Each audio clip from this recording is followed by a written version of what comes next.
এক দোকান থেকে একটি বই কিনলেন, দাম 100 টাকা, আপনার কাছে 500 টাকার নোট।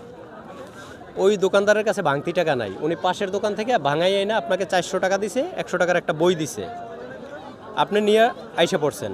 একটু পরে যার কাছ থেকে ভাঙাইয়া আনছে সে আইসা বলে যে তোমার টাকা তুমি নাও, আমার টাকা আমাকে ফেরত দাও, তোমার এই টাকা জাল টাকা। উনি ওই টাকাটা ওনারে 500 টাকা দিয়ে দিছে, দিয়ে ওই 500 টাকা ছিঁড়ে ফালাই দিছে, কারণ জাল টাকা থাকলে পুলিশে এসে ধরতে পারে। এখন আপনাকে বলতে হবে ওই দোকানদারের মোট কত টাকা লস হইল।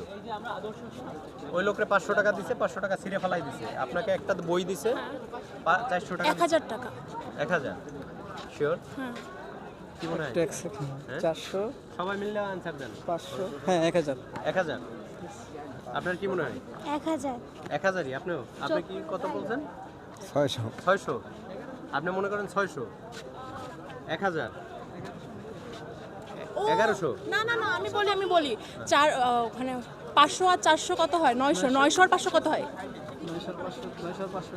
900 আর 500 বলতো কত? 900 500 500 500 1400, মোট 1400 টাকায় খরচ হয়। 1400 আপনি 1000 1000 আপনি 1000 হ্যাঁ। আপনি 600 হ্যাঁ ওনার 1500 নিয়ে টাকা নিলাম। লস হয়েছে। 1500 টাকা 1500 এখন আবার 1500 1500 আচ্ছা নিয়ে নিলাম 1500 1000 1600 চারজনে চারটে উত্তর দিছে বন্ধুরা, ওনাদের একটা অ্যান্সারও সঠিক না। আপনাদের যদি জানা থাকে সঠিক অ্যান্সার কমেন্ট বক্সে লিখবেন।